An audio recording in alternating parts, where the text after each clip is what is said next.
Muutoskoneparvekkeella on pinnat uusittu ja remontiyhteydessä taakse tuli lasi, mutta mitäs kaikkea muuta?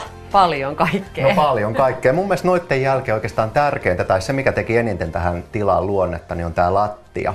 Tää on tämmönen komposiittilattia, eli se on tämmönen ympäristöystävällinen, ekologinen, se on hyvin mittatarkkaa ja tää on lämmin tää lattia. Ja sen lisäksi tuolla on tämmönen ovella pieni alumiini. Alumiiniahan täällä on muutenkin, että mun mielestä tää teki tänne aika paljon tunnelmaa. Ja tää on sikäli kiva matsku tää juttu, että värivaihtoehto löytyy ja tietysti tässä ekologisuuden aikakaudella se, että se kierrätys, se on superjuttu. Kyllä, joo. Ja tietenkin parveke on aika helppo, mutta muutenhan tätä ei tarvitse huoltaa juuri mitään, että vaan vettä, että sitä ei tarvitse öljytä eikä lakata. Mutta tänne mä halusin nyt nimenomaan tämän mustan vielä sen takia, että mun mielestä se tekee tänne sitä luonnetta, että värejä on, mutta toisaalta mun mielestä tämmöinen mustavalkoinen tämmöiseen urbaaniin, kaupunkimaiseen parvekkeeseen sopii hirveän hyvin lähtökohdaksi. Niin no täällä on mustavalkoinen, täällä on tämmöinen hillitty ja hallittu olo, mutta sitten täällä on kuitenkin pehmeitä. Tietysti ei voi unohtaa takkaa, se on uusi ja yllättävä juttu tossa, mutta se tuo valtavasti lämpöä. Joo, ja se on siinä ihan niin kuin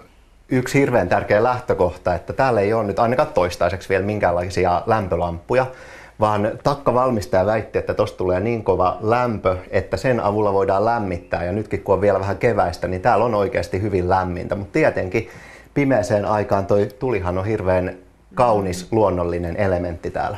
Miten sitten kun se on tossa ja tässäkin on tää tuoli, mihin mennään istumaan, eikö se ota mitään ilmavirtauksia, eli kautta käännettynä, onko se turvallinen?